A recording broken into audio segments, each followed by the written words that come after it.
an interesting position, an interesting 14 months. I did a lot of things that I'd never expected in my life to have done, like signing a passport to authorise the President to travel, or evacuating a prison for a tsunami alert.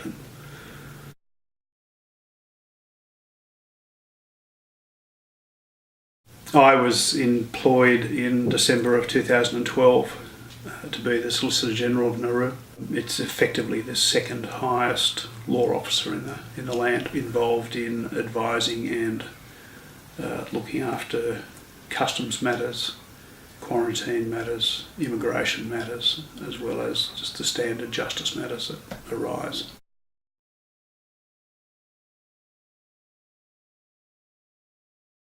Probably three main areas: communicating with courts, communicating with instructing solicitors, and communicating from time to time directly with clients. There's administrative aspects, but at the same time the solicitor is also the conduit between the client and the barrister.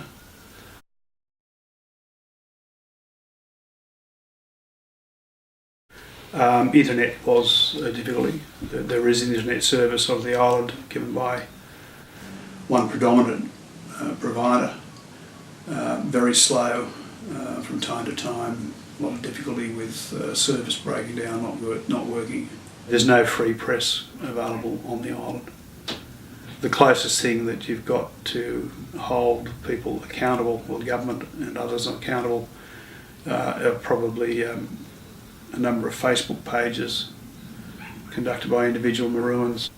I wonder sometimes too whether or not the email and internet difficulties may arise in recent times because it's convenient for them to be there. But maybe I'm just paranoid.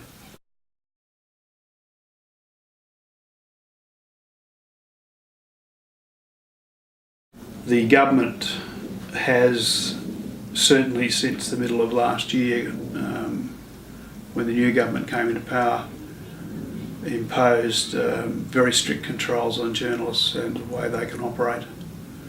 There is a government-owned media arm which, under the current government, does not report anything unless the government wants it to.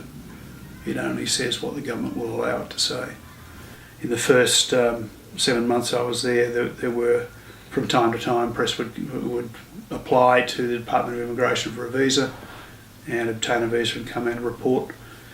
Four Corners turned up and did a show on Nauru on the camp. They attempted to get access to the asylum seekers in the camp, and whilst initially permission was given, the government eventually, under pressure from the Australian government, withdrew that permission. Under the current government, they wouldn't even let them on the island.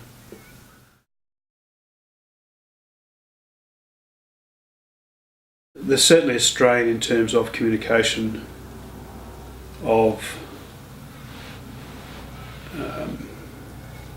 the correct message or the truth about what's happening. Since the most recent election, there's been incredible controls put on that and dampers put on the story that gets out.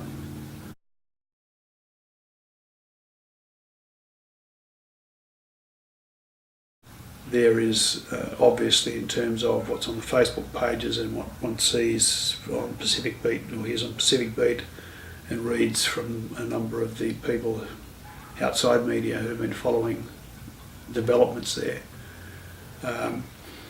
Very much a situation of government blaming the opposition for running off to the foreign media, but the government really not putting anything but spin, fairly heavily controlled spin on what's actually happening.